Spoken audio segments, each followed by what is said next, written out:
Hello everybody, welcome today. We're just going to give everyone a moment or two to arrive, for everyone to get in. And then I'll do a little bit of onboarding and an introduction to the day. My colleagues will be repeating some of the tech instructions in the chat with links where useful as well. So just to explain, for those of you who would like to use captions for today, please use the CC button below for embedded captions. Stream text is also available and the link will be posted in the chat. Huge thanks to our captioner, Claire Hill, who is working with us today. And equally, huge thanks to our BSL interpreter, Rachel Jones. If you would like multi-pin enabled, then again, please let us know in the chat. In terms of audio description, speakers will be asked to provide a brief one-line description of themselves and, of course, any visual content that they will be sharing. So just while the final few people arrive, if you would like to use the chat function here, just to introduce yourselves, let us know who you are and where you're joining us from. That would be great to see. I would also say to you, we are recording today, so please keep cameras and mics off until the Q&A portions, which will take place regularly throughout this session. If you only put your camera on and speak, if you're happy to be included in the recording of today's event, that would be great. And if you do want to speak, again, if you could pop your question into the chat so that we can see what's there. What we'll be doing is moderating throughout the day, so it may be that we group questions together and put them to a particular speaker. As I say, there will be an opportunity to ask questions after each speaker that you hear from. So yeah, do pop those questions into the chat. And then if you would like to ask your question, of course, verbally or by signing, then yeah, we can invite you to take the mic or the camera. And then finally, and appropriately, as we're here to talk about hybrid working, I will just acknowledge that many of us here today are still working from home setups. So if you are on camera or mic and get interrupted by cats and dogs and kids and postmen, then please don't worry at all. I myself have got a plumber working here, so apologies for any background noise. I noticed yesterday was the 5th anniversary of Dr. Robert E. Kelly being interviewed live on the BBC, only to be interrupted by his daughter in a fantastic bright yellow jumper, followed by her sister and mum. And at the time it made headline news, but since then it's simply the way we've all been working. So yeah, please be comfortable. I'll talk then about today and about myself. So my name is Rob Lindsay. I am head of programs for The Space. I'm a man in my early 40s. I'm white with dark curly hair and a dark jumper, working from home in my living room. For those of you who don't know, The Space is a support agency helping the UK arts and cultural sectors to make great art and reach new audiences through different uses of digital media, different content, different platforms. We provide commissioning support for arts and cultural organisations and the artists that they work with, plus training events and online resources. You'll be hearing again from me later, but let's just go through the schedule for today. So you'll be hearing from a number of different speakers. So in a moment, I'll introduce Dr. Jenny Kidd, who is a researcher in the School of Journalism, Media and Culture at Cardiff University and has been part of the AHRC research team, whose work we'll introduce in a moment. We'll also hear from Dan Alcorn, co-director of Birmingham Design Festival and a member of the Space's mentoring roster, who's been working with a lot of organisations over lockdown, particularly looking at the ways in which people can provide festival experiences online and different hybrid ways of providing that offering to their communities. We're also going to hear from Fiona Morris, Chief Executive and Creative Director at The Space, who again will be sharing some of the insights from the conversations that she's been having with organisations up and down the country over the past couple of years. And we will be joined as well by Richard Misek, AHRC Research Leader, media maker and academic as well. Finally, at the end of the day, we'll have a roundtable opportunity where all speakers will come back together and we'll be able to put questions to them as a group. I should also say we're going to be taking regular screen breaks throughout today, just so everyone can get a break, again, including our interpreter and our caption writer as well. So I'll flag those as we get to them, and everyone can stay comfortable. Brilliant stuff. As I say, you'll hear more from me later on, but first of all, I would like to hand over to Dr. Jenny Kidd, who took part in the research that we're here to discuss today, to introduce themselves, as well as some of the themes which each of our speakers will be exploring today and responding to. Thank you very much, Jenny, and welcome. Thank you very much. Thanks to Richard for the invitation to be a part of this event this afternoon, and to Rob and Dina for organising things so splendidly. So a quick introduction to me. I'm Jenny Kidd from Cardiff University. I'm a white woman in my 40s.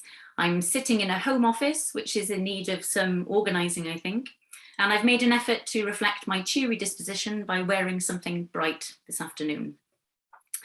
I'm going to say something about some research projects that I've been involved in, all of which have been funded via the AHRC.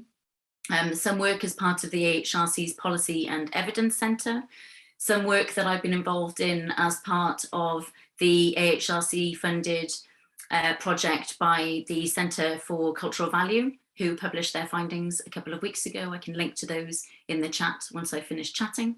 And I've also been working alongside Richard in his project, his AHRC funded project, in an advisory capacity. So I'll kind of talk across all of those different roles and the different bits of research that I've been involved in. And I think my job here is to say a little bit about all of that research, but also to talk about how that research has touched on this notion of hybridity, and to say a little bit about how we're understanding that term and how we think about the possibilities that flow from it then as well.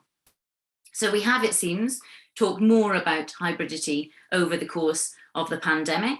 And if you will forgive me for sounding like I'm on reality TV for a little moment, I'm going to start with a reflection on my journey with hybrid encounters during this period, those that have been powerful and formative in their different ways. So at the start of lockdown in March 2020, many people in my social media timelines were sharing and embracing online arts events, workshops, virtual tours, and all the rest of it. I was not one of those people. I found those first months very difficult and depleting, as I know many others did, and I could not find the capacity or the energy for all of those different activities for all sorts of reasons. But I can tell you when that changed for me. I'd been invited to document an initiative called Our Creative Cardiff, which was being run by the Creative Cardiff team at Cardiff University.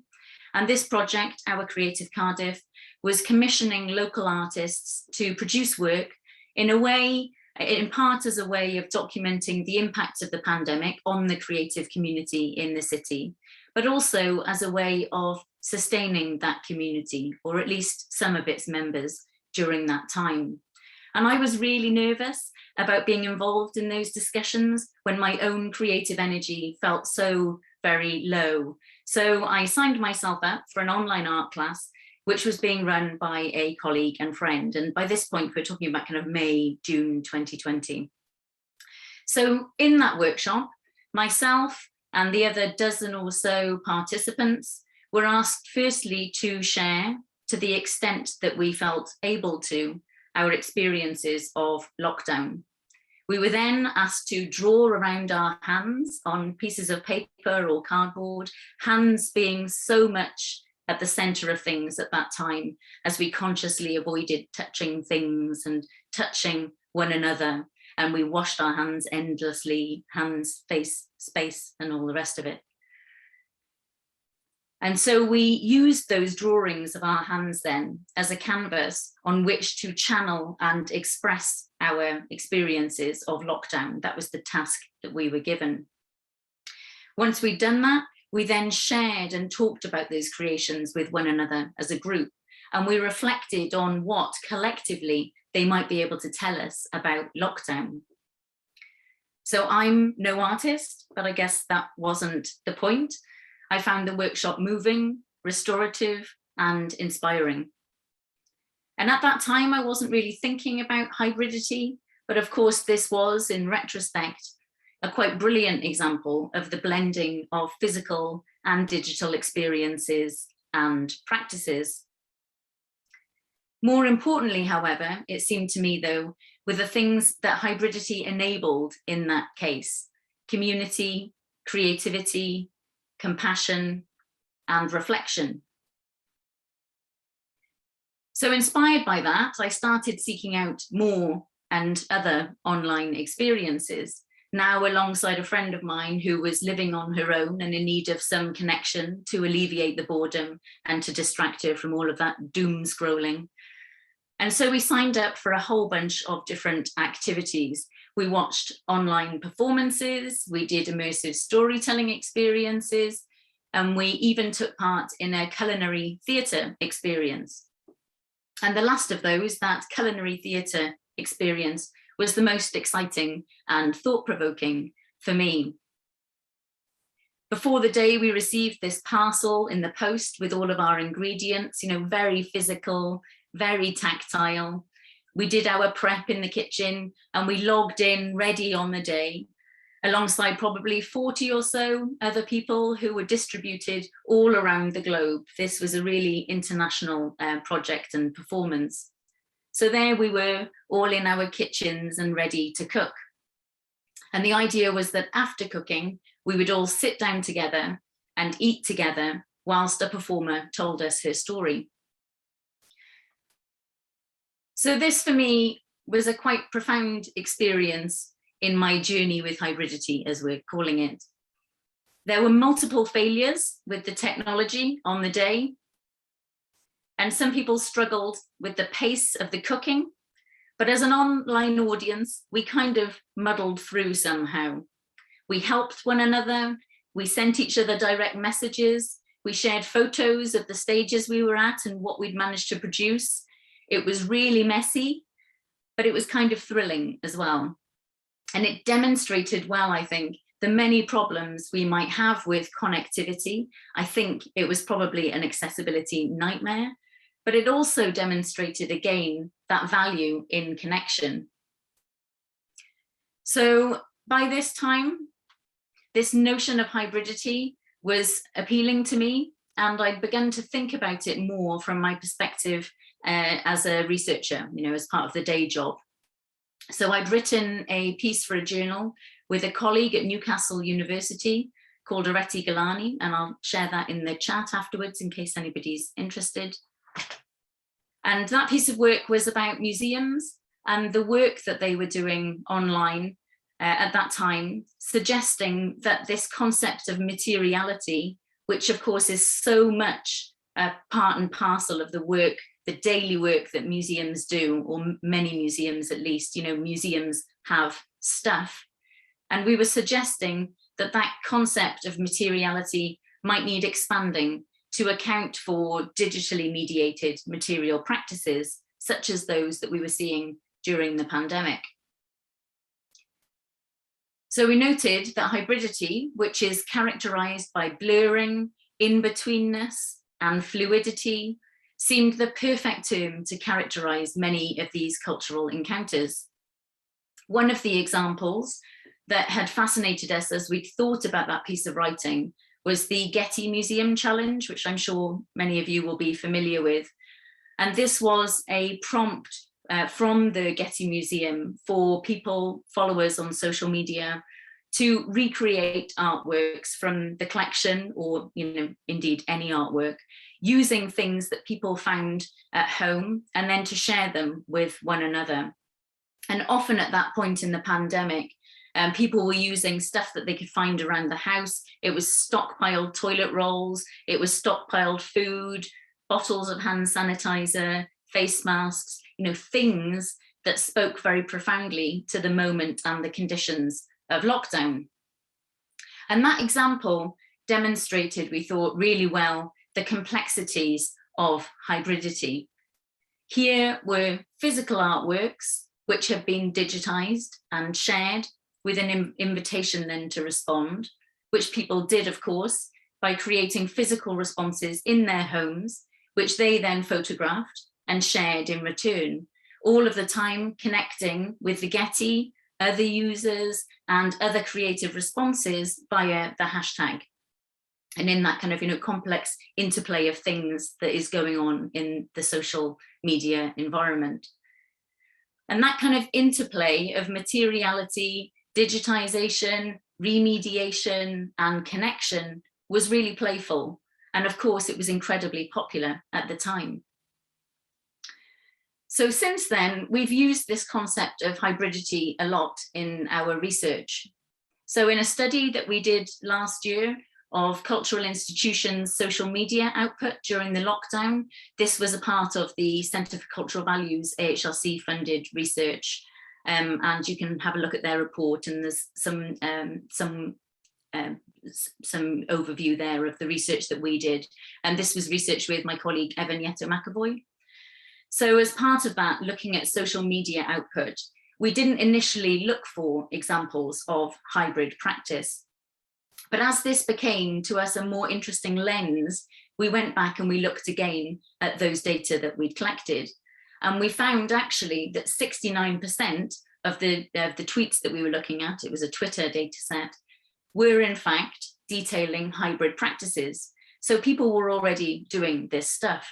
Behind the scenes tours, downloadable activities, sharing digitized items from collections, calling on people to get creative at home, live streaming events, workshops, discussions, and all of the rest of it. And since that analysis, we've gone on to do further analysis through interviews. So we did a series of interviews with museum and gallery professionals to talk about their experiences of lockdown and the work they've been doing in the digital environment. And what we found was that they are really keen to explore hybridity and blending further going forward, and as we tentatively talk about emerging from the pandemic. But they do have questions, and these aren't limited to hybrid practices.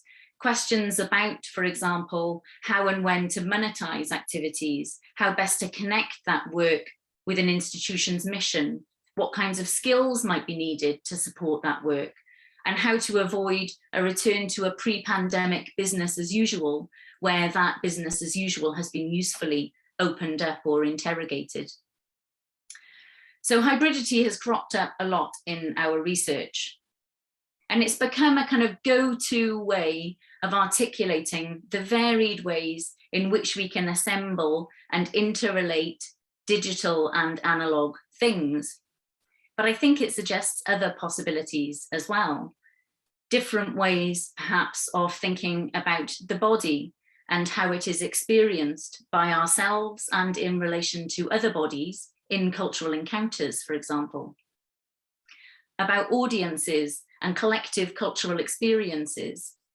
About how we sustain communities or mitigate inequalities, including digital inequalities. And I'll just give a shout out to the session on access the other day that was a part of this series of webinars. It was a great discussion, and hybridity was certainly touched upon there as a way of alleviating challenges to participation, potentially.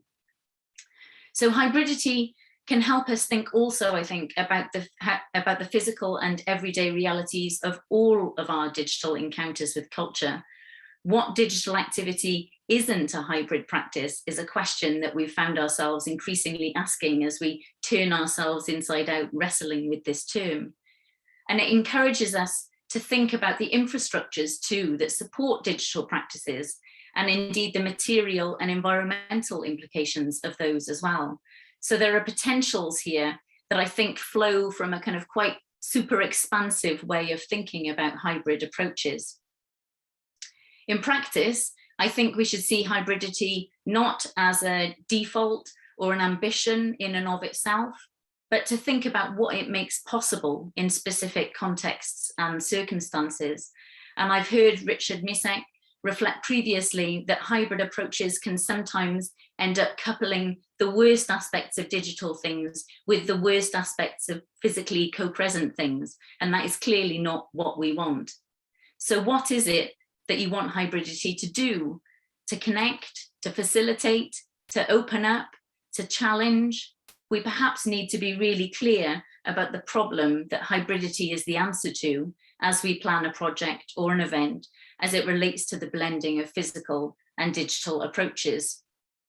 So this notion of hybridity usefully draws attention to in-betweenness, transition and complexity. Andrew Chadwick, who's a scholar who's been writing about hybridity within kind of media and journalism studies, he has talked about hybridity as a way of moving beyond thinking about either or to thinking about not only, but also instead. And I guess that for me is the answer to the so what question. Why is it that thinking about hybridity is useful? I think it helps us to think about how old and new things, how digital and physical things are blended and how they're enmeshed, but also about how organizations, platforms and publics interact in the orbit of those things as well. And I think it suggests new questions and challenges for us as practitioners, as audiences, as funders, as researchers, as we emerge from the pandemic. So I have the sense that hybridity and chatter about it is going to keep us all busy for the foreseeable. Thank you. I'll stop there. That was fantastic. Thank you so much. That was really, really fantastic. I've got a couple of questions, and I will say if anyone else in the room has any questions that you would like to put forward at this point, do pop them into the chat. But equally, you can put them there at any point during the day. We'll be here for the whole session. I had a couple of things I wanted to pick up on. I particularly loved what you were saying about a lot of the organisations you've been looking at. They had in fact been demonstrating a lot of the kind of elements of hybridity with their simple social content as well. I think that some organisations, I think that many of us probably think we need to be looking at live streamed videos or interactive physical shows or something like that. It was really, really good to hear about that element. And in addition, your example with the cookery experience, where it was made into a kind of hybrid experience, largely through analog, physical, in real life things being sent out to you as well, which I thought was a really fantastic creative response. I wondered if I could ask you just to talk a little bit more about that, because I do think, we do sometimes worry that something needs to be very, very technological and very kind of innovative, where in actual fact it may simply be about the approaches that we take. Could I ask you to talk a little bit more on that? Is that okay? Yeah, I think this kind of relates to that question about skills. And this is something that we've been talking a lot about with museum professionals in particular, given the research that I do, which is mostly in the kind of museum and gallery space. And as we talk to them about skills to do this kind of work, they very often don't want to talk about technology. They don't want to talk about tech competencies, tech skills.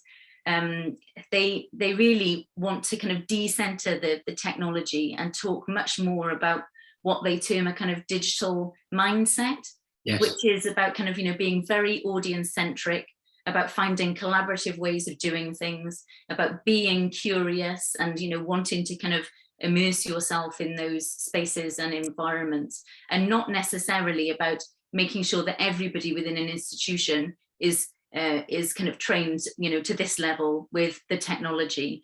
And so taking a much more kind of holistic view of an organization and how competency works and flows within and across that institution, or, across the kind of digital estate. Especially for those organizations that we've spoken to that have the luxury of having, teams or, large number of employees, who might be working for an organization. So I really think that kind of, decentering the technology, which can be very kind of exclusionary and it can be off-putting, and really thinking about what are the kinds of experiences that we want to facilitate, and how do we want audiences to feel, and those sorts of questions can be much more kind of, powerful as a way of thinking about that. Yeah, that's fantastic. And I suspect I suspect there'll be a lot of people who hear that and experience a great sense of relief as well. This isn't just about the technology. I really liked as well the number of that kind of human approach to things as well, acknowledging that there was a level of depletion very early on as well, and that things had to be quite experimental as well. You were describing things as being quite messy at times and things like that. I think it's something that we've done in our interactions with one another as well. Anyone that has had a wedding or a birthday party or anything like that over the last couple of years and have had to do things digitally, I think it's been interesting to see how people have got creative and how many of those are, as you say, about how you want someone to feel and what it is you want to evoke there. Do you mind? We saw that a lot in the interviews with museum professionals, where they were talking about, especially at the start of the pandemic, this kind of rush to digital, as we had this kind of pivot that everybody was talking about, and this kind of that of course within institutions presented massive capacity issues because there was only so much that could be done, but everybody wanted a piece of digital, and so they kind of threw everything at it for the first 6 weeks maybe, and then actually as things people started to adjust to working at home, some people started going on furlough and all of the rest of it, they were able to kind of slow down a little bit and to take a view across an organization of how they were going to kind of work with this and be a bit more strategic and try and put things in place so that support was where it needed to be. So I'm sure that was kind of a familiar scenario for lots of cultural organizations. Yeah, I bet. Fantastic. There's another couple of points and a few notes that I've made here, but I think what I might do is save them for the round table as well. But that was really, really fantastic. I really appreciate you starting us off today. So I'll say, yeah, that is a huge thanks to Dr. Jenny Kidd. I really appreciate that. You. I'll pop a few links in the chat, and if anyone's got any questions or queries, I'm here for the rest of the session. That would be great. Thank you. I think I found an example of your the Getty projects that you talked about. So I think I've popped a link in there. Brilliant. Yeah, that'd be fab. Thanks. All right. What we're going to do now, we're going to take a brief screen break just for a couple of minutes for everyone to sort of blink their eyes. And then we'll come back and we'll hear from Dan Alcorn to talk about the festival sector and the work that he's been doing as well. So we'll just take a brief 2-minute break. I'll turn off my camera and microphone and we'll pop a slide up and then we'll be back in a moment. Thank you.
Okay, hello everybody.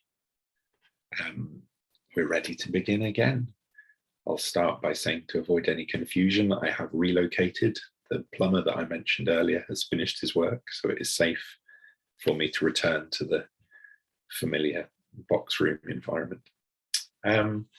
Fantastic. So thank you very much. Before the break, we heard from Dr. Jenny Kidd introducing the theme of hybridity that has been so central to the research that and the rest of the AHRC team have been doing. What we're now going to do is hear from a couple of people who have been working in specifically this area. And we're going to start off with Daniel Alcorn. Daniel is co-director of Birmingham Design Festival, and as I said before, has been doing a lot of work with different festivals who have been seeking to come up with digital alternatives to the festival experience, particularly under lockdown conditions. Dan, if I could ask you to take the mic and give us a brief description of yourself, and we'd love to hear what you have to say. Thank you.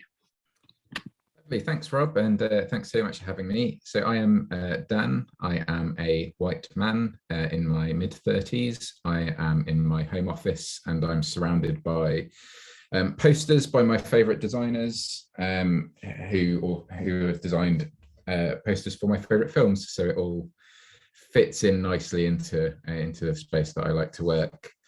I'm just going to share my screen, which hopefully works. Can you see that okay? Lovely. So as I said, my name is Dan. I'm co-director of Birmingham Design Festival, and I'm also brand and communication design lead at an agency called Substract.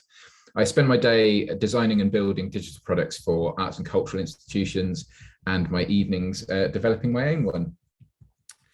So what is Birmingham Design Festival? I'm going to talk a little bit about how Birmingham Design Festival usually runs, and then I'm going to talk about how we adapted during the pandemic and how that has informed what we're going to be doing with our future events.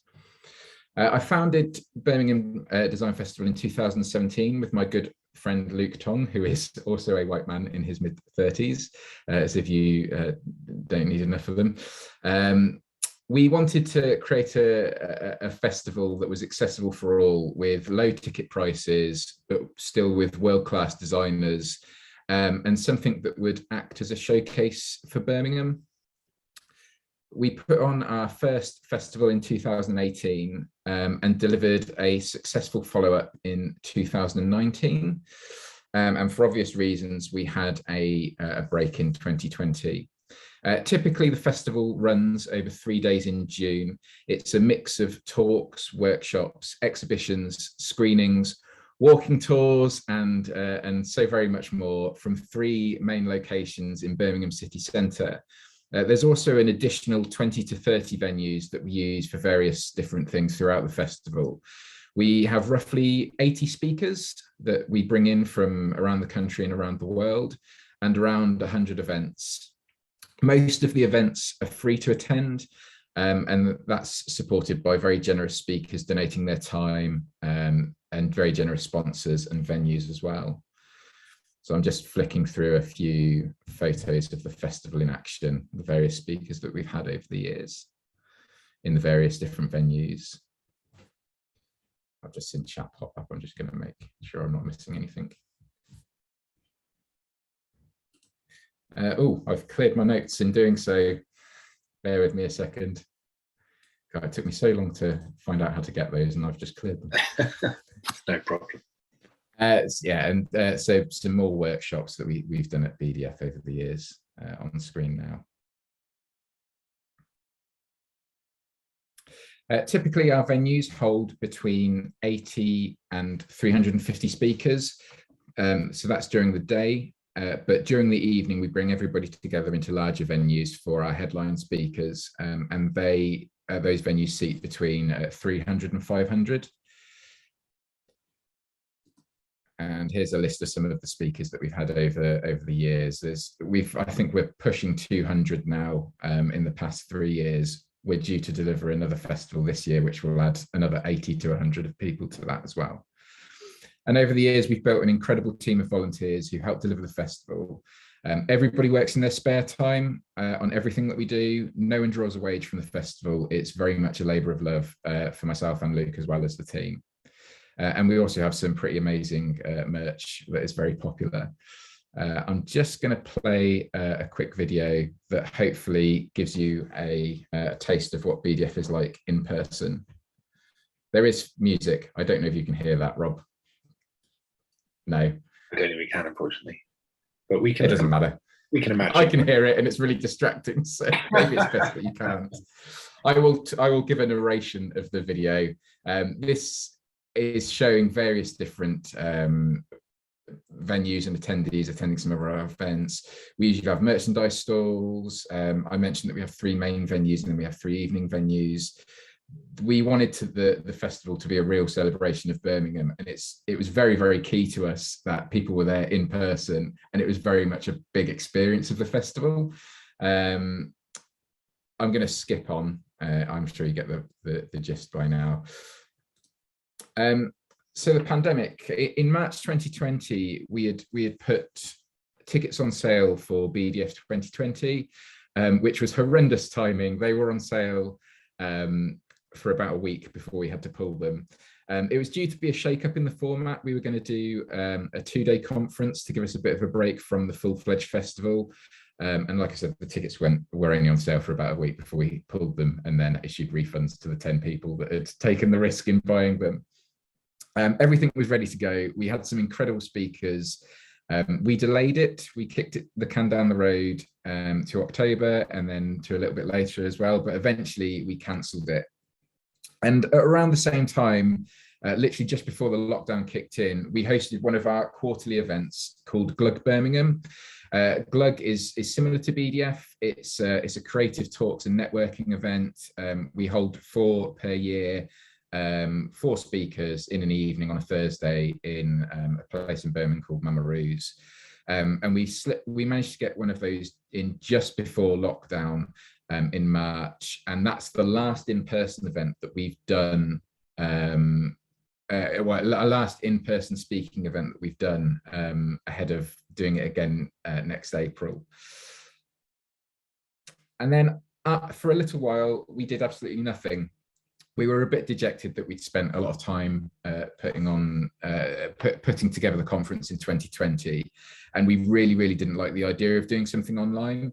I mentioned before that a big part of what we do is very it sort of hinges on it being an in-person thing. We love to see and meet people. We love to see people being inspired. And we didn't think that we'd get that from doing an event online. So we very deliberately did not do anything and just had a little bit of a break and mourned the loss of our 2020 conference. But after a little while, when it looked like the pandemic was not going to cease anytime soon, we realized we needed to do something, but it needed to feel very us, it needed to be very unique, and it needed to push the format forward. We didn't want to just do Zoom calls. We'd seen a lot of design events making that switch. Oh, my screen has just changed. Has that stopped sharing? I think it has stopped sharing at this end. There we go. Is it back? We're back. Thank you. So yeah, we didn't want to do Zoom calls. We'd seen a lot of other design events doing that, and it worked well for them, but it didn't feel like it was going to be very us. So we started to think of what we could potentially do and what advantages a talk series delivered online could bring, and took a lot of inspiration from the video games industry. I love the format of Nintendo Directs, which, if you are not aware of, they are a series of digital, essentially long adverts for lots of different games that are coming out, but games companies use them to announce games, and I really love the format. They're lots of short videos pieced together. They're very snappy, and they get people excited, and I felt like that was something that could work really well for us. We felt that a pre-recorded video would give us opportunities around editing and production quality that we had not previously had when we were doing things live on stage. And rather than sitting for 30-minute talks from speakers, we could have lots of little talks pieced together from speakers around the world. and we could fully edit these with really great animations and transitions and have us hosting them. So we hosted 3 Glug events in that format in 2020, and then moving into 2021, trialing how this might work for BDF, but also having a lot of fun doing it. And the advantage of this, of everything being pre-recorded, was that we could also make trailers for our videos, which we'd not done before, and we could use them to drum up some hype, which is currently showing on screen. Again, there's music, which you probably can't hear, but that's probably for the best as I can talk over them. I'll mention a little bit about the format shortly, but these are pieced together clips from the videos the speaker had sent through that we cut a trailer to and released about 2 weeks before the video went live.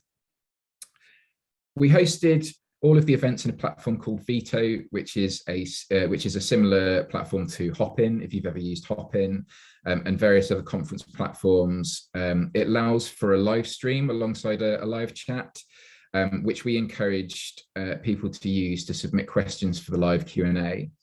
The videos we received from speakers were combinations of keynotes, interviews, and self-filmed documentary style things that looked through the speakers' various collections of ephemera. We put those talks together from around 8 speakers, mixed in with our own VTs, and then streamed them from a cloud service direct into Veto. We did that from a cloud service rather than direct from our own laptops, just to negate any broadband issues. So once it was in the cloud, it beamed into Veto, and we didn't have to worry about it once that was live. And then after the pre-recorded video, we did a live Q&A delivered via StreamYard, which is StreamYard's a similar platform to Zoom, but it gives you a little bit more editing ability. Each event we did with these Glug events had 200 to 300 participants. Someone described it as like watching a documentary with a live Q&A at the end, which I really love. I don't know if you can see the comments, but that was actually by the guy at the top called Patrick Bourgoin. He was at the time editor of Creative Review, and his comment says, it says, "What a brilliant evening, comfortably the best presented online event I've ever been to." So we felt super happy with that. Here's some stills from the night. There's a combination of clips there from the speakers' videos, from the live Q&A there as well. So after we had done 3 of these digital events, we felt really confident that BDF could be a success in a similar format. But that wasn't the only thing that informed what we did in 2021. Skipping back briefly in time, in 2019, we had paid for some lovely advertising space with a company called AHRC. They have poster and billboard sites around Birmingham, and that's a photo of one of the ones from 2019. And here's another one. So we had booked those for 2020, ready for the 2020 conference, but with the festival cancelled, we had no choice to pull the adverts, and so did everybody else. So we spoke to AHRC, who now had all this advertising space that they were no longer using, and we decided to pull together with other creatives and use the spaces that we had booked and spaces that we hadn't to spread messages of positivity at the start of the pandemic. So we did that, and my co-director Luke put together these really beautiful posters that were based on the branding for the 2020 conference, and these displayed around the city I think for a couple of months alongside other messages of positivity, and they were really, really well received. There were loads of photos and people sharing them on Instagram, and we ended up selling these posters online, which raised £1,000 for a local homelessness charity, See for Fireside. And that was a really positive partnership with AHRC. They got a lot of good press from it. We got a lot of good press from it. So the following year, we suggested partnering with them again. And this time we put on an indoor and outdoor exhibition that showcased 100 talented local artists and designers. And we used that to kick off BDF 2021, which was the return of our colour conference, but 1 year later. The outdoor exhibition was viewable at around 40 sites across Birmingham. And then the indoor exhibition launched the week of the online talks that was BDF 2021. The exhibition was attended by over 600 people. We think it was probably closer to 1,000. It was only on for a day. And then we auctioned the prints online via our Shopify store, which raised £8,000 split between us, the artists, and Sofa Fireside. And then the exhibition was such a big hit that it's now viewable across 3 floors of Birmingham's Bullring, which is covering the front of the old Debenhams store. And I quite like telling this story, not because it doesn't have a huge amount to do with hybrid events, although there was a big hybrid activity that we did with this. But this would never have happened had it not been for the pandemic and for our relationship that we had built with Jack Arts. We had looked into advertising the Bullring before, and it would have been, to have this display would have been hundreds of thousands, and it's currently up there now. It's been up there since, I think, the end of November. So it's an incredible thing that came out of the pandemic. And after the exhibition itself, throughout a week in August 2021, we hosted at least 1 online event per day. Sometimes it was a workshop delivered via Zoom. Sometimes it was a series of pre-recorded talks and films. These talks were a little longer in format than the previous GLUG events, and we had fewer speakers. They were sort of bigger names, and a lot of the speakers were returning from the cancelled event in 2020. But this was the first true hybrid event that we had done. It was an in-person exhibition. There were live workshops delivered online, and then there were pre-recorded talks and live Q&A. So kind of everything was going on that week, again, delivered into Vito. It also included the filming of a documentary with local videographers, Method in Motion, about some of the artists that were featured in the exhibition. So it was a real celebration of Birmingham's talent, as well as utilising the platform to speak to speakers from further afield. The interesting thing about the conference itself, in comparison to the GLUG events that we had done, is that far fewer people watched the events live, choosing instead to catch up on demand.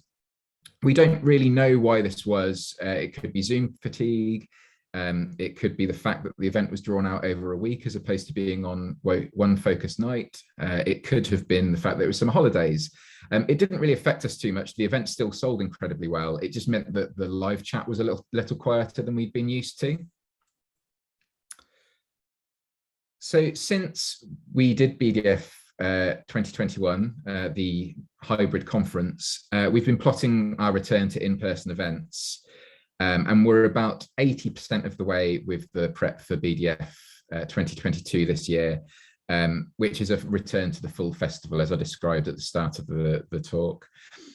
We plan to use what we've learned to support the festival, improve the online experience for attendees. And this is all a work in progress, so you'll have to forgive me for the next slide of brain dumps.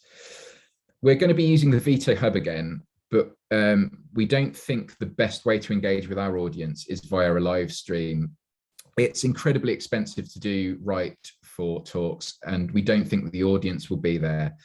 So just to read the content that's on the slide, because it's not in my notes, we're going to use the Vito Hub to add supportive content to the festival, such as interviews with speakers, recordings of some talks, and other videos we have shot pre-festival. We do have lots of folks who come to the festival who will miss a talk because they either can't attend that day or because they're at another talk whilst that one is happening. We usually have about 6 events happening at any one time. So we think recording of some of the talks is a way to add bonus content for those people. And hopefully if people have missed a talk during that day, they can catch up when they're back at the hotel or they're back at home. The access would only be available to attendees who have registered for at least one in-person event. And we want to keep it that way because it's a perk of a ticket. It's not an online experience. And we think locking it down to people who are already attending removes that confusion. We don't want people to think that they can purchase an online ticket or purchase a ticket and then have this incredible festival experience online. That's not what it's going to be. It's going to be supportive to what we're doing in person.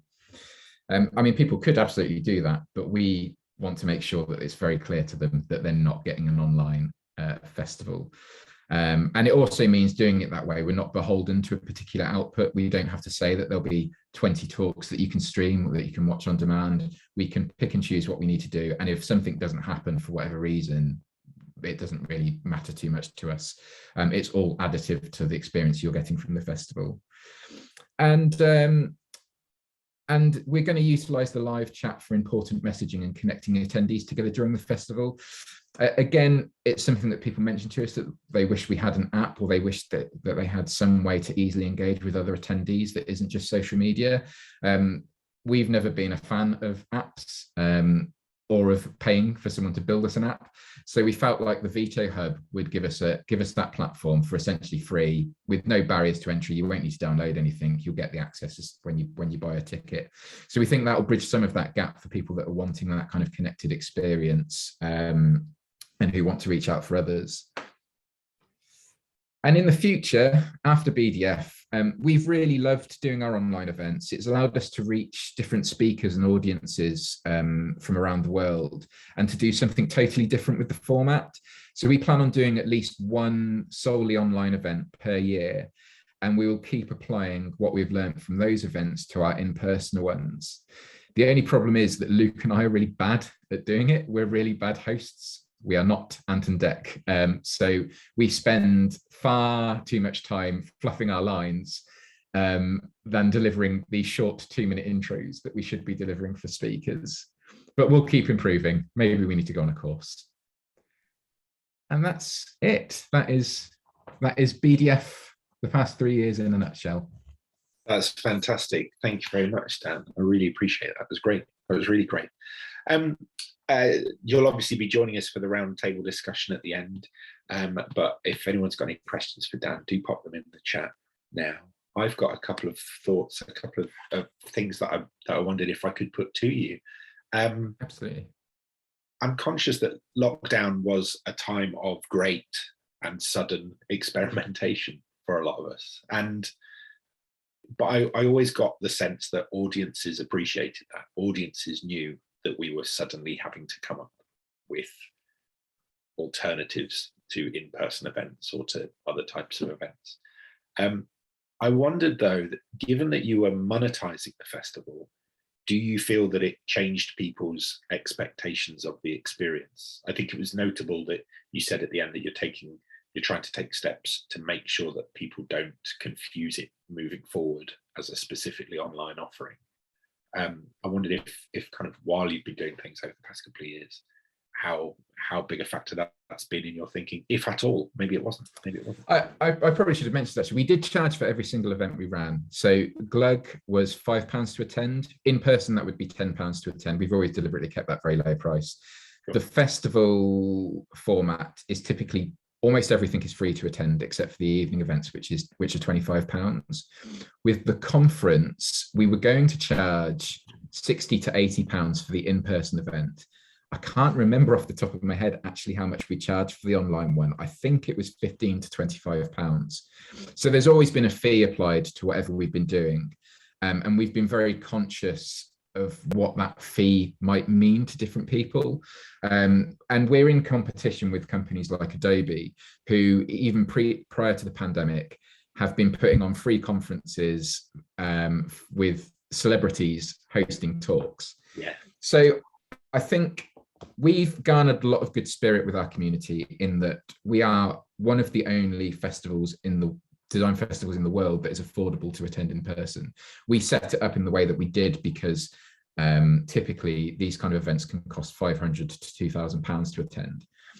So I think, and because none of us draw a wage from it, I think we try and make that very clear that we're not a not-for-profit, but we don't make any profit, and we're very clear on that. I think there's a lot of goodwill to us to help support us with donations, to help support us with attending things, to kind of go with us and allow us to do what we think is right. And we've built that reputation. We put on, if I do say so myself, a world-class festival in our first try. And I think people kind of know what to expect from us. They know the type of event to expect from us. The online events that we ran with Glug that went so well, hopefully prepped people for BDF to go well as well. I don't know, that probably doesn't really answer your question. I think it's there's a lot of goodwill from the community based on us offering a lot of goodwill in the first place. Yes. Yeah, that's fantastic. Thank you very much. And then and my last question before we take another screen break was just to ask a little bit about timescales and planning, because obviously there were lots and lots of elements that you described there, lots and lots of different pieces. And I just sort of, just a couple of questions around kind of how that process of putting that all together and how far in advance you would even have been able to plan when the landscape was just so predictable at that time. I mean, for everything that we've seen there, elements must have fallen by the wayside, or things must have, you must have had to scratch bits at short notice, or bring things in at short notice. Are we talking in person or online? I suppose all of it. I mean, we're here talking about hybridity, so kind of any of those things that you've been doing. I know a lot of the people that I've spoken to the last couple of years have said it's very, very difficult for us to say, let's plan an event that's going to take place in 3 months' time, because we have absolutely no idea what we'll be able to do in 3 months' time. Like with everything changing so much, was it difficult to plan? I think the conference itself was difficult to plan simply because we kept moving the goalposts. Right. But a lot of the conference organizers that we speak to, they made a very deliberate step to just go, we're cancelling it, and we are indefinitely cancelling it. And because it was such an unknown, we were really reluctant to do that, given that it's our only thing. We're not government funded. The only money that we make is from sponsorship and ticket sales for whatever we do. So we couldn't just blanket go, no, we're cancelling it. We had to kick it down the road and think of things that we could do to keep the lights on, to keep, we've got various small monthly bills that need to be paid. Yeah. So we didn't want to do that. But, in hindsight, it was incredibly optimistic to push it from April to October. But we didn't know that at the time, and it changed nothing for us doing that. It didn't cost us any money. It didn't, that decision still feels like the right one. But probably the most difficult thing that we did do is then transition what we had in person in that conference and the speakers that we had there into that online event. And that was harder to do than starting an online event from scratch. So when we decided to do the Glug events, we always knew that they were going to be online, and we briefed speakers. We invited speakers on that basis. And it was, hi, would you like to be part of this? You'll need to provide a 10-minute video. And then you'll need to be present for a live Q&A. And for some people, they were zoomed out. That wasn't okay for them. For others, that was fine. But we always knew what we were dealing with. Transitioning an in-person conference to an online one meant that we were dealing with speakers who that was much less of a draw to. So there were a couple of speakers who were zoomed out, who weren't getting their free trip to Birmingham and their free day in watching a conference, who just went, no, it's not for me. So it was then trying to find speakers that was okay for. We also weren't sure how successful it was going to be. So in terms of paying speakers for their time, we didn't know if we could. So we had to do it on the basis of it was more of a profit share. And we said we'd pay them up to the amount that we'd originally agreed, but it could be less than that depending on what we ended up with. And we actually paid them close to what we'd originally agreed. So that was good. But that felt like a real challenge. And it just felt like a thing that was constantly hanging over our head. Yeah. We were constantly, we were kicking the can down the road with this conference. It felt like it was always in the back of my mind. It was causing me massive stress, even though we didn't know when it was going to happen. So it was a huge relief when we eventually delivered it. But in terms of everything else that we've done, that all came together okay because we had set the guidelines for what we wanted to do very clearly early on.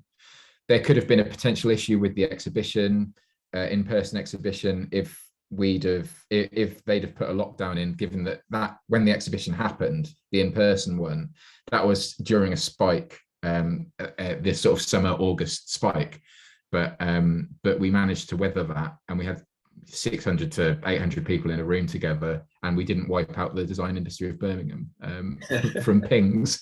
So it was all fine, I think. And hopefully this year, we're in an unknown territory with this year. In the festival in June, we're planning to go back to completely as normal, with a few health guidelines and things like that, but completely as normal. In theory, we should hopefully not have any problems with that. And it's certainly looking like that's the case, but you never know. Yeah. But we're plowing ahead as though we won't. Yeah, of course. That's brilliant. Thank you very much, Dan. That was really, really, really great to hear about how that had all been put into practice. I really appreciate that. And yeah, you're going to stick around to the end for the roundtable discussion. As I said before, if anyone has any questions or any thoughts, then do pop them into the chat. Okay, we are going to take another screen break for another few minutes, after which we'll return and we'll hear from Fiona Morris from the space. Thank you very much, everyone.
There we go.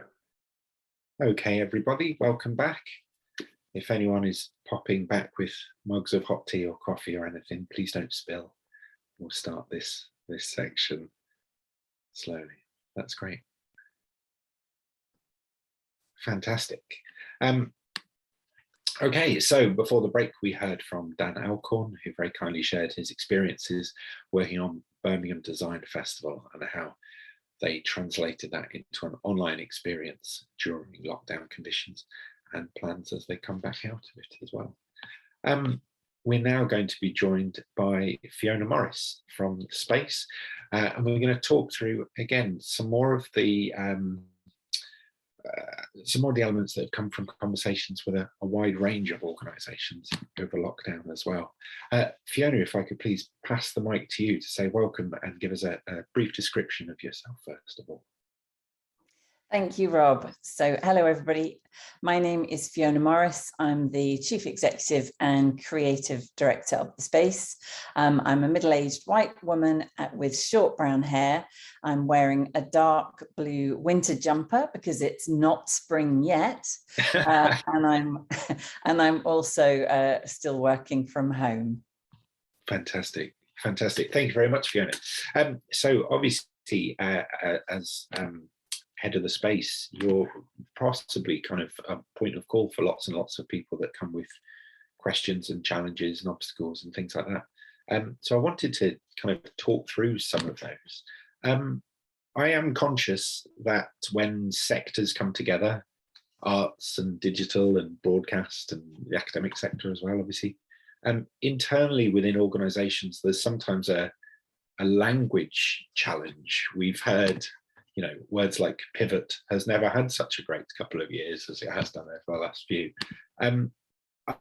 We've talked here about, you know, examples that Dr. Jenny gave at the beginning of the day around, you know, it can be as simple as sending someone cooking ingredients for something they can do at home.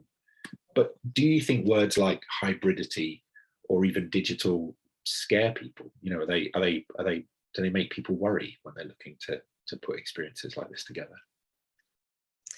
I don't know that I think they scare people. I think they can confuse people. Mm-hmm. And I think there's always a danger, and digital is a great example of a word that does this, that it comes to mean many, many different things to different people. So I think it can cause confusion. And I know certainly in our conversations with organisations that we work with to commission digital content, and Rob, your work in mentoring those organisations, I think we try to relate those terms back to what those organisations are doing day to day. So it's storytelling, and it's storytelling to audiences, and it's hoping to hear back from those audiences. And the rest of it is just the set of mechanisms and platforms and formats that people are using. But essentially, it's still the same set of core activity and skill. Yeah, that's fantastic. That's fantastic. I wondered if I could ask you, and this is putting you on the spot somewhat, but if there were any kind of notable illustrations of hybrid events or activities that you've seen over the past couple of years that might be useful to discuss. Yes, I saw a note in the chat that there's a bit of a buzz on my microphone, so I'm hoping that's not too distracting. I'll try and turn the volume up a little bit and see if that improves. Yes, I think there have been some amazing examples of people really thinking through how to reach audiences and how to innovate around that experience, given the fact that everyone's doors were closed. And I think I would say first, it's really important, I think, to say a pandemic is a pretty extraordinary experience. I really hope we don't have another one. So a lot of the experience that we have gained in the last 2 years is amazing and very condensed, but some of it isn't relevant to the world that we're moving back towards now.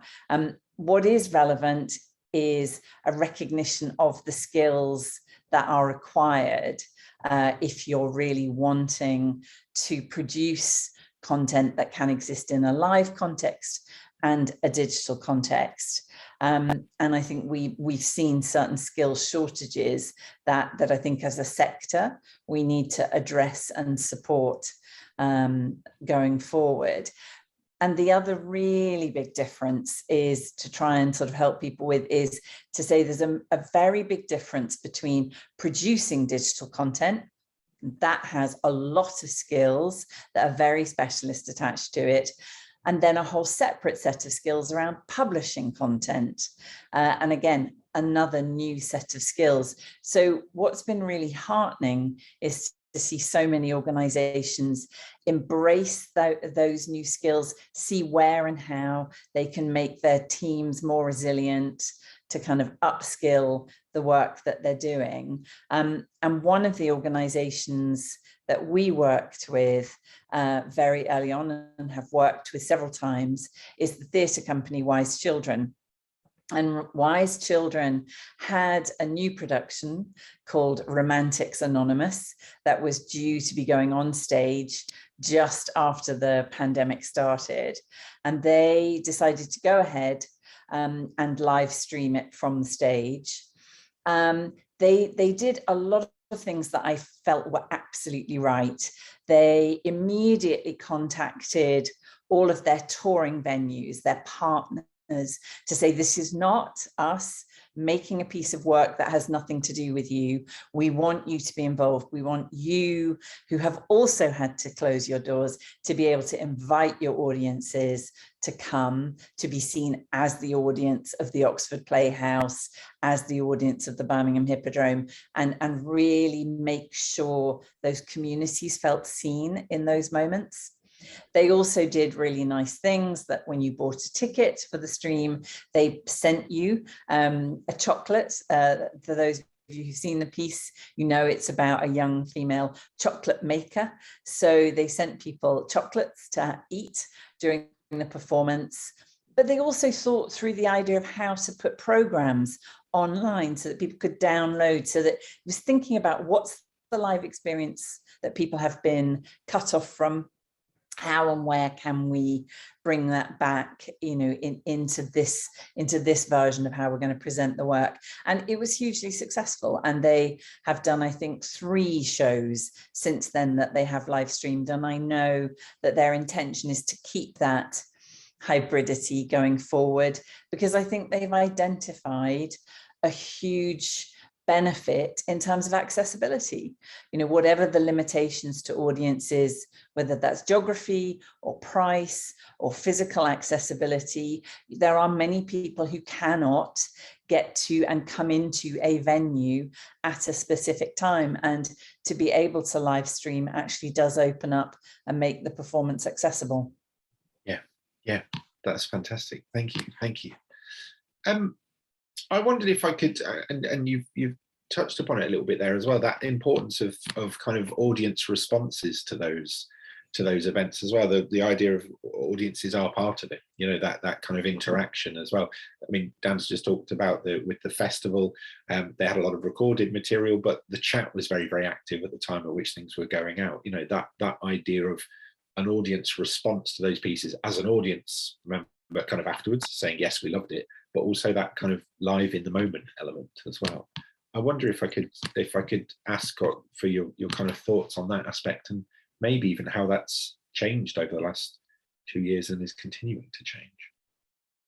Yeah, I think it's a huge change, and I think it is really important to understand that. I think that comes in under those publishing responsibilities. You know, when you present work online, you are opening the work up to potentially a much bigger audience. And you're presenting work in a format where even issues around, let's say, the rights or any warnings about content notices, there, you know, you're suddenly entering into a different arena, and you will have a much broader range of audiences potentially seeing your work. Therefore, there is an opportunity to hear back from them and to have dialogue that is much broader in the reach and range of subjects, how people may want to respond to you. Now, that, of course, can be challenging. That is not always going to be entirely 100% positive, but I think that's actually a really dynamic and exciting thing for cultural organizations to maybe step outside of some of those live echo chambers that all of us operate in. And I think that I would see as a huge advantage, but it takes managing, it takes resource, and you cannot go into, again, publishing this work without understanding that you will have a duty to continue to listen to those audiences and to respond to them as they react to the work. And I think I would also say, that there's a potential there to think about audiences in a different way. It's not always about having many more people watching, but it could be around targeting work at very specific communities where you want to be able to engage with them, where you want to be able to replace an interaction that would have occurred live. And I think Dan talked about that in terms of the festival. And Rob, the example that I was minded to bring up was hospital rooms, which is an amazing project that we worked with the team at Hospital Rooms. This is a project which, through the artists that lead on it, they had personal experience through friends and family of people being in secure mental health units, and were quite shocked by how very stark and bleak some of those places and environments are at a time when people are very vulnerable. And so they commissioned artists to make work with the residents and clients in those units to at its simplest, to brighten them up, but also to bring a degree of creativity into those spaces. And it's been really successful as a project because it's work that, by the very nature of the space, other audiences cannot see. So they worked with us on a series of short films that were hugely successful in promoting the core work of Hospital Rooms. When the pandemic started, that obviously was cut off. They couldn't continue to work in those environments with artists. And so they talked to us, and we supported them in actually creating, for the COVID pandemic period, an online offer of kind of art classes online, working with people with mental health issues during the pandemic. That has been so successful that actually we had an email from them within the last 2 weeks to say that they're now going to apply for full-time funding to actually develop that whole program of workshops and activity for those people. So in terms of sort of mental well-being, in terms of a real focus on a community who, not just in a pandemic, but after the pandemic in this legacy, are still going to be incredibly vulnerable. And actually there's an opportunity to provide them with a safe space where they can undertake creative activity and where there is an opportunity to interact and have dialogue. And for me, again, that you couldn't do that unless you had digital. Yeah, fantastic. I think my last question really was about monetization, which I know is obviously of interest to many, but I'm conscious that there are, of course, other forms of value that this work can provide to an organization as well. And I just wondered if I could ask you to speak to that a little bit. I know there are still challenges and things like that, but these opportunities of different forms of value, I thought it might be really useful to talk about. Yeah, I mean, you definitely can look at routes to monetization. It does immediately flag up issues for you, because if you're a small theatre company or a dance company, if you're only going to be presenting 1-2 pieces of work, full-length work online in a year, there are a lot of costs involved in creating a paywall behind which your content can sit. And obviously you can't put it on YouTube and charge for it. So it immediately, the being able to collect receipts immediately generates additional cost and additional work for you. So there is a kind of minimum pay or play around revenue from that. And I think it will. I think that these things will become simpler. There will be more systems in place that people can subscribe to. So, I think that will change. But the most important thing for me and for us at the space is just to point to all the other values.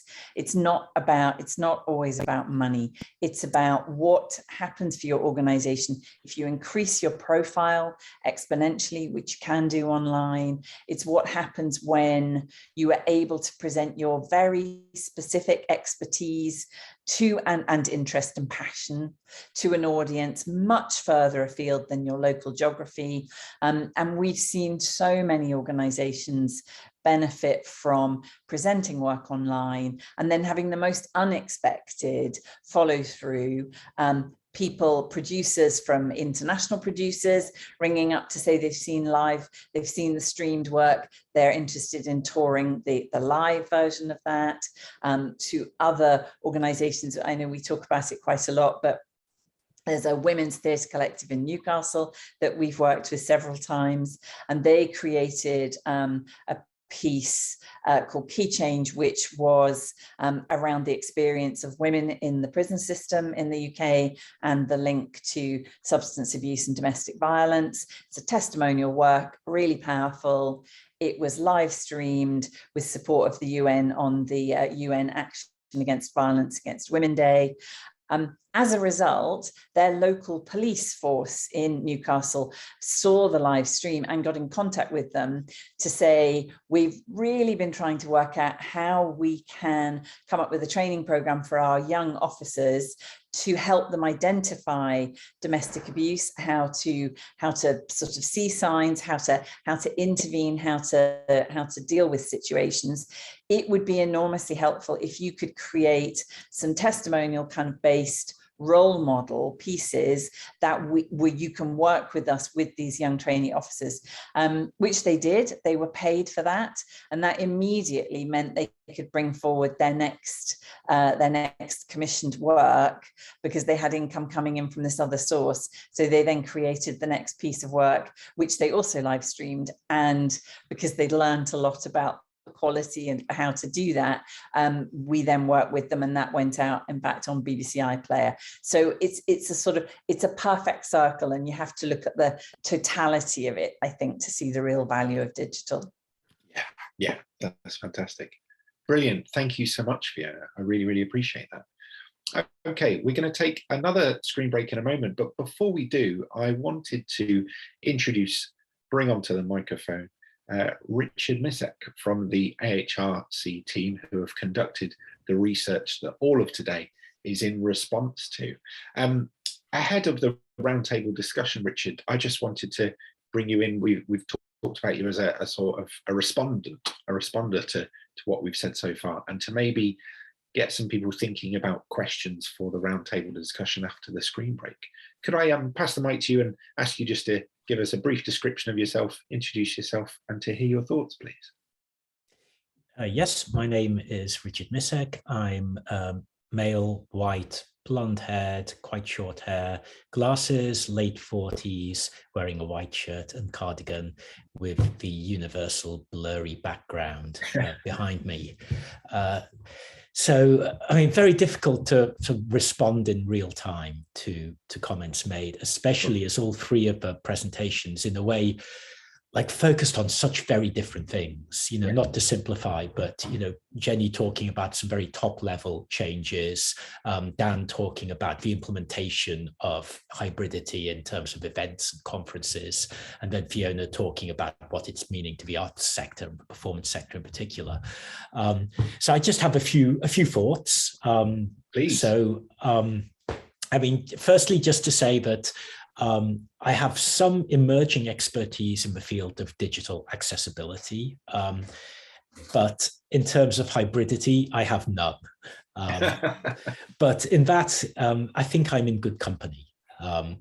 And I think, none of us really have expertise in this at all, because ultimately, I think this shift towards live digital hybridity is not really about technical upskilling or translating old art forms to new art forms, or even about creating digitally native work, or at least it's not only about that. I think it's about, as Jenny suggested, it's about adapting to the pervasiveness with which digital technology is entangled in our lives at almost every moment of our lives. And it can be listening to a podcast as we jog, watching a film on the train, or, I don't know, just being kept alive by a Wi-Fi powered pacemaker. And again, as Jenny says, I think it was really nice when Jenny started. It sort of turned the question around. And I think I imagined this event as being very much focused on hybridity as a specific approach to artistic practice, thinking about how artworks can be live and online at the same time, how performances can be multi-platform. And I'm now thinking of hybridity in a slightly different way, as a practice for living, in a way. Like Jenny said, now it's not either or, it's not only, but also. I had a very interesting conference experience last week. It was a conference on video essays where some creators were talking about their work, and we had a workshop with one who got us to film an image and then share the image, upload it, and then take somebody else's image, so somebody else had done the same thing, and then put ourselves into that image and then re-upload that image and literally sort of enfold our bodies within the image.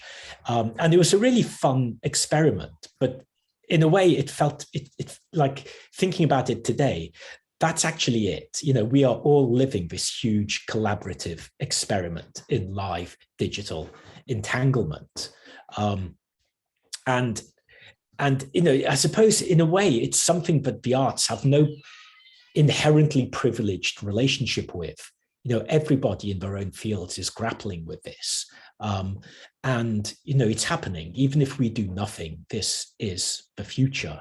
And it's a bottom-up change, it won't stop. And so I guess the question is, to what extent do we, to what extent is the arts sector just mirroring that or following that change? And to what extent is it actually innovating, or could it actually innovate? And it just seems to me, to open up to the round table, there are many ways in which the rhetoric and the reality are very different. The rhetoric being of this kind of world in which every arts organization is a multi-platform content provider, and the reality where we have digital activities still very often limited to, sorry, my headphone fell out. Okay. Limited to marketing departments, where we have very fragmented funding for digital activity, where we have one-off digital projects that come and go, where we have a lot of inherent building-focused conservatism, and a lot of weariness about putting work into making something digital happen. And so instead of making an event hybrid, perhaps it's easier just to go back to real life. Yeah, I don't know. I mean, on the one hand, the counterexample of that conference I went to last week was another conference a couple of weeks ago where they just didn't bother doing it online at all because it was too hard work. It would have involved having multiple cameras and, just doing. They weren't willing to do it, and so it just I don't know where this is building to. I'll round off in a minute. I'm still imagining a conclusion that'll tie it up, but I think maybe it's something about coming back to what Jenny said. It's about thinking of hybridity as a creative challenge and a creative opportunity, and there's something that's quite exciting and fun to do on whatever level, be it an everyday level or on the level of a huge performance with a large budget, and about using it as a way to challenge how we traditionally do things and ask, why do we do it this way, not that way? And, seeing how hybridity can allow us to try doing things in a different way. And I've seen this a lot. A lot of my recent research has been on film festivals, all of which went online pretty much during the pandemic, most of which now are somewhere very far along an incredibly wide spectrum of returns to physical programming, where each one in a way has addressed its own challenges and come up with its own solutions, and many of which are still online, but in very different ways. And so, yeah, I don't know. Time's running out. I have to wind it up somehow. I suppose in a way, it's coming back to Jenny's idea of this not either or, but both and.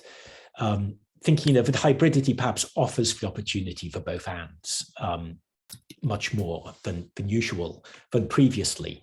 And perhaps, one challenge now is kind of understanding what happens best in person and what happens really well online, and how those two can be entangled in more useful ways. And just to finish with accessibility, which is sort of my comfort zone in a way, thinking about things like captioning, for example. When everything has been online, captioning has been pervasive and ever present. Now we move back in many places to live only, and we are going back to the Wednesday morning, captioned matinee performance. If you want that, that's when you have to go to it. And wondering, could there be a way, through mobile screens, through AR headsets, other things like that, to have universal captioning live and online? The technology is there. We just need the imagination and the willingness to try to be able to implement it. So again, finally going back to Jenny's comment, not either or, but both and. Yeah, that's fantastic. Thank you so much, Richard. I really appreciate that. Okay, well, look, we're going to take another brief screen break, and then we'll compose thoughts and come back for the final roundtable that will conclude today. So yeah, I'll turn camera and microphone off at this side, and I'll see you all in a moment. Thank you, everyone.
There we go. Hi, everyone. Okay. So we're going to conclude today's webinar with a full roundtable discussion. So if I could invite Jenny, Dan, Fiona, and Richard to pop cameras and mics on and to say hello. That's great, just to join us. That's wonderful.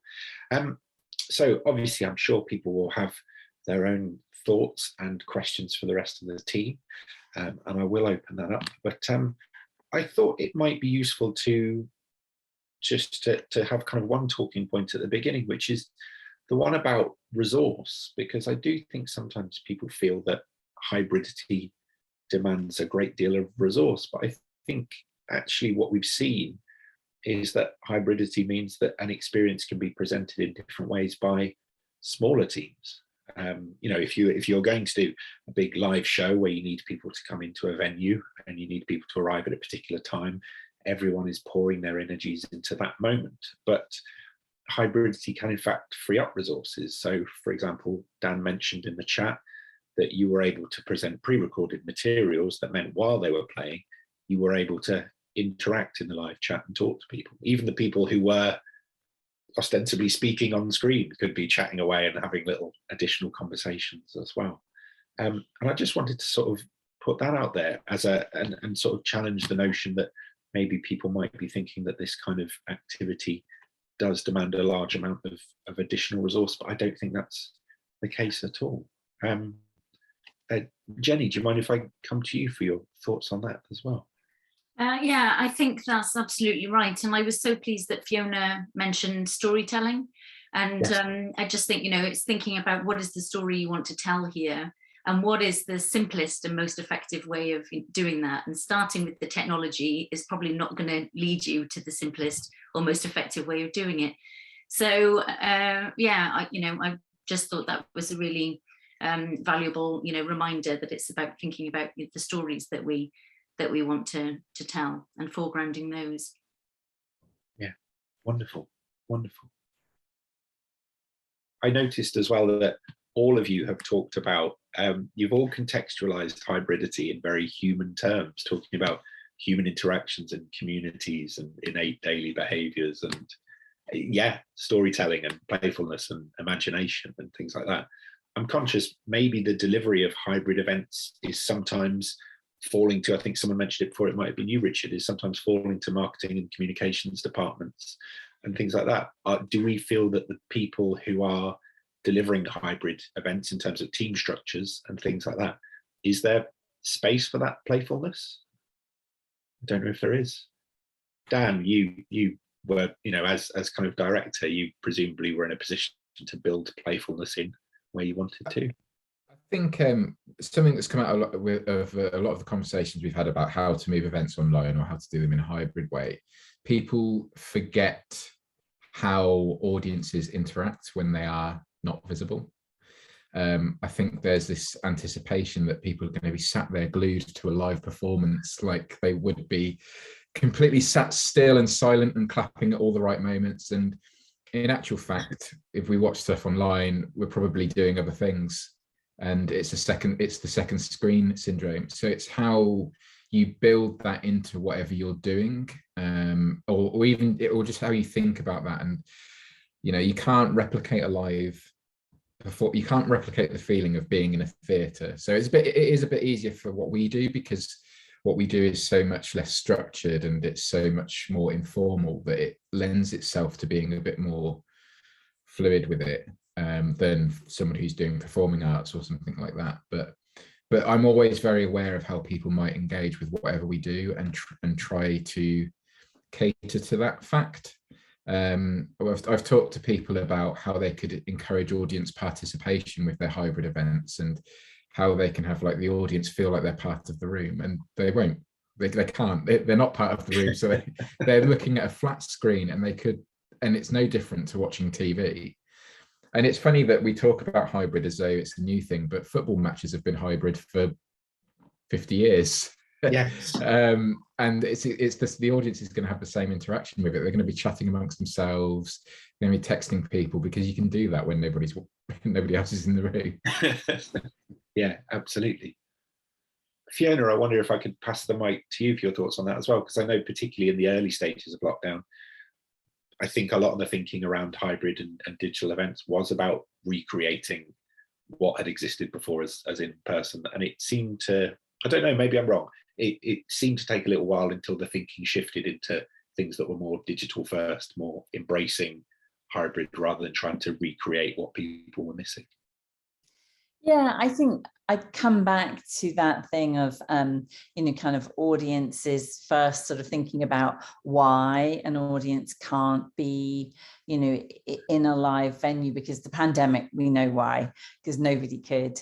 Going forward, what you're going to be wanting to think about is why in a post-pandemic world, people still might not be able to kind of share with something in a live context. And I think one of the things that we talked about at the space quite a lot early on, and Dan sort of touched on it a bit there with the football analogy, or sports generally, is, a lot of what was being published early in the pandemic is very solitary. It was straight down the lens of a laptop, either on a Zoom or on a YouTube stream. And one of the pieces of advice we were trying to give people is, listen, if you are planning to stream content, you need to think about the platform you're using and how easy it is for an audience member to get that transferred to a TV screen so that a whole family can sit and watch it.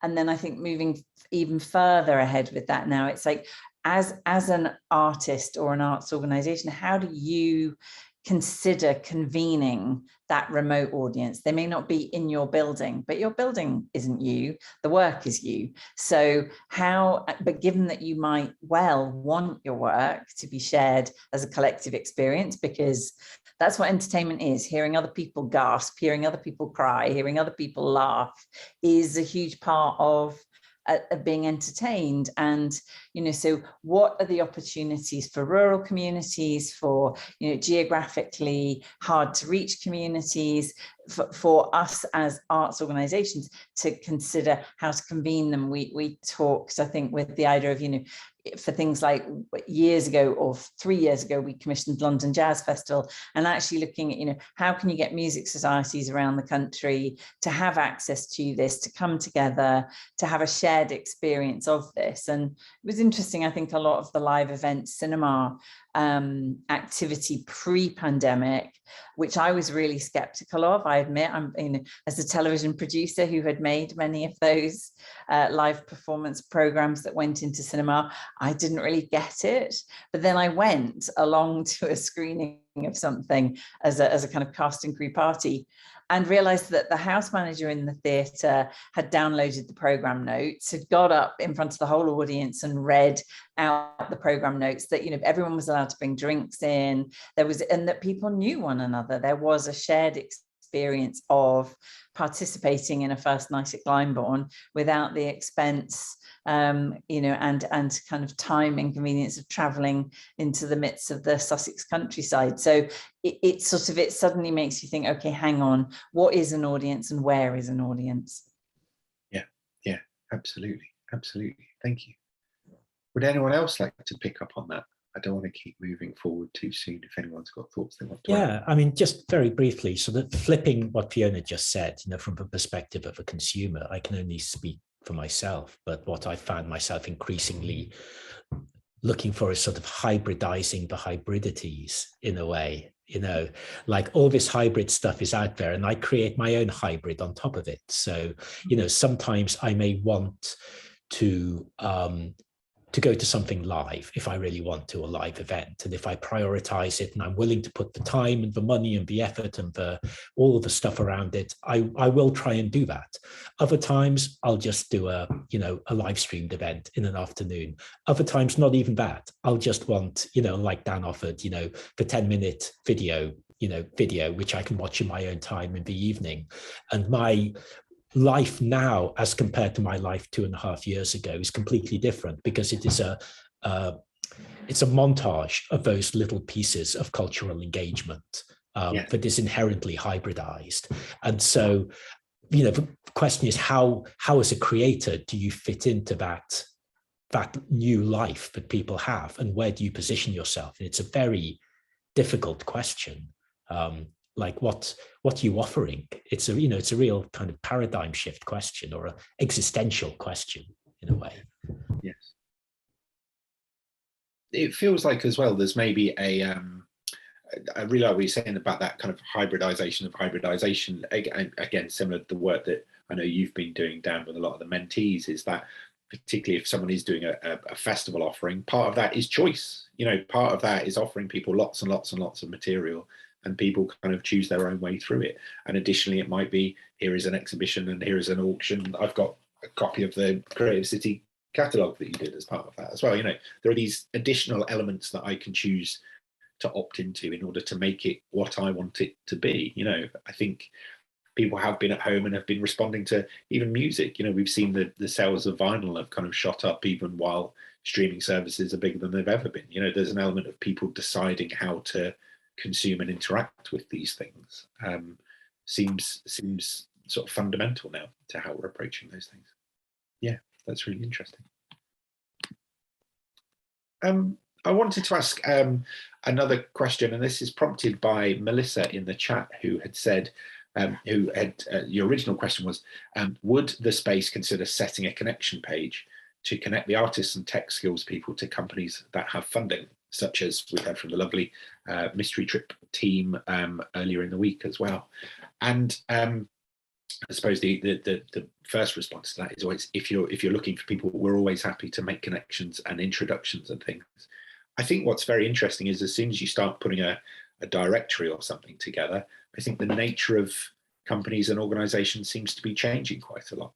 It may have been that 3 years ago, someone would say to me, we are a touring choral company and we perform in churches up and down the UK. Or someone might have said, we do live oral storytelling in libraries. Fiona, you mentioned a moment ago, we're not our building, we are our art. But actually, I think for a lot of people, the way in which they presented work was tied to those spaces and tied to those buildings. And maybe people have started doing digital and hybrid activities that's made them have to say, we really need to look at how we communicate who we are and what we are as an organization. You know, it can sometimes feel that people are having to sort of reassess their identity as an organization. Does that sound fair to say, or am I maybe overstating that? I don't know.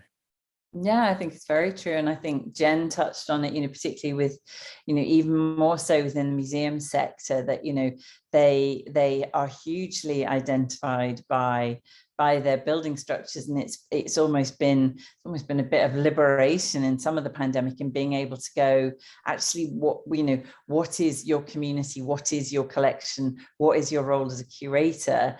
Does that need to be inside a building? I mean, so many more examples of pop-ups out on the street for museum collections, for people having, you know, kind of citizen curator projects. I mean, I think it's been incredibly liberating. But just picking up quickly on Melissa's point about networking, I think what we're very aware of is that what's missing at the moment are peer groups, you know, spaces where people can go in order to meet other people and share learning, share opportunities, share skill sets. And I do think that is something that we as a sector support organization and others, you know, do identify that wherever we do create peer groups, they are incredibly impactful on the people taking part. Yeah, wonderful. Jen, I think I'd like to come back to you just with a kind of open question. Obviously, you are our first speaker today, and you've heard a lot since. I just wondered if you had any thoughts or observations of your own, really, in response to what's been said. Yeah, I think thinking about the intersections between the discussion the other day about access and the discussion here about hybridity, I guess there's that whole kind of question, and we've kind of touched on it in part, about what ways can hybrid approaches maybe diversify audiences or help to, alleviate inequalities? And I was so struck the other day, and I think this is reflected in some of the discussions we've had today and some of the presentations. I was really struck the other day when Jamie Hale in the session that we had talked about digital approaches needing not to become a kind of default response to the question of accessibility and or an excuse for inaccessibility.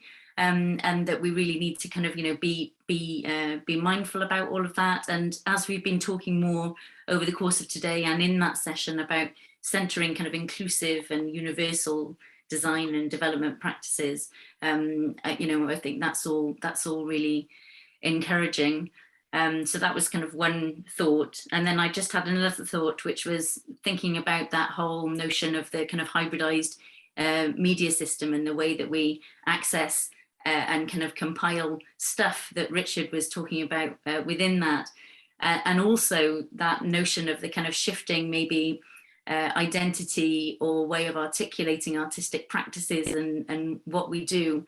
At the point where all of that comes together, it strikes me there's both challenge and opportunity, because what we see a lot of, certainly in the social media environment, is people consuming content and not really being mindful about who that content comes from, or who's produced it, who's shared. And I mean, my goodness, aren't there kind of, political and other implications of all of that, especially at the minute, but people maybe, not being so mindful of, or not caring, but not being mindful of whose stuff this is, whether it belongs to a museum or whether it's a piece of content that's being produced, by a kind of, your average user, just working across all of that, that content. And that's kind of really quite scary and challenging.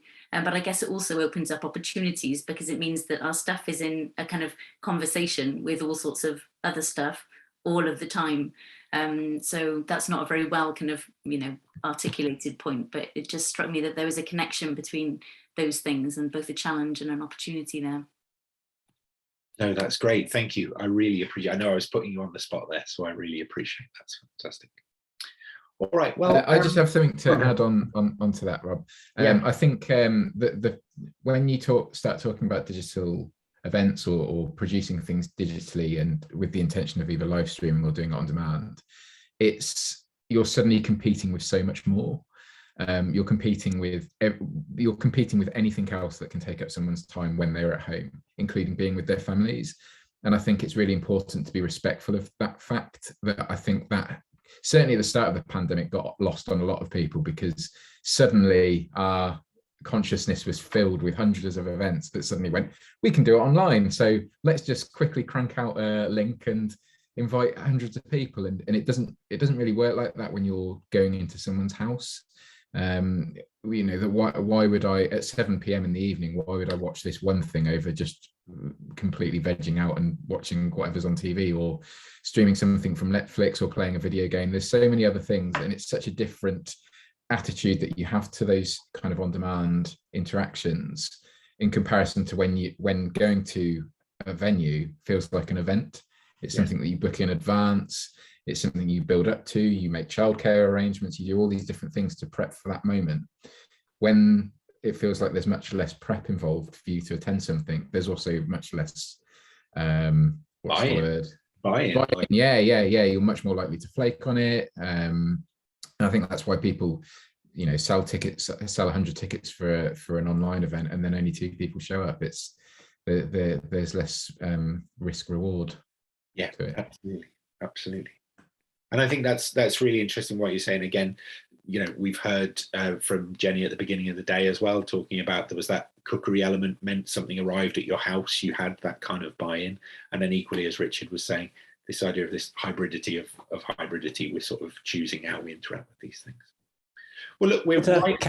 Go on. I was going to say we're right at the end of the day. Unfortunately, we're just running out of time, and I know that we're going to lose Rachel in a moment as well, who has a hard out at 3 o'clock. So I was actually going to come to you though, Richard, just to say, obviously, where should people look for the research that you've got coming out as well? Oh yes, I'll put I'll put our Twitter handle and our webpage in the chat. There's not much on the website yet. It'll start to be filling up in a couple of weeks, but you can sign up for an RSS update. And the final report will be out at the beginning of May. So we can certainly share that with everyone who subscribed or who registered for this event, and maybe put that into a newsletter when the time comes. That's brilliant. Thank you so much, Richard. Really excited to see that. We're also going to be popping into the chat a short evaluation survey for this session too. You'll be redirected to the form as you leave, or as I say, the link is in the chat. Please do take a moment to fill it in. That feedback is really, really important to us, and it's what enables us to keep putting on events like this. We will be leaving the Zoom open for a moment so that you can copy any links or information from there.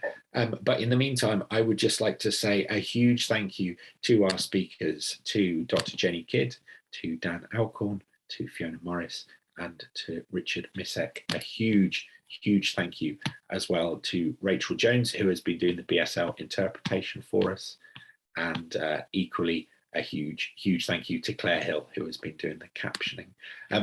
We'll leave it there, but huge thanks to all of you, and we'll hopefully see you all soon. Bye-bye.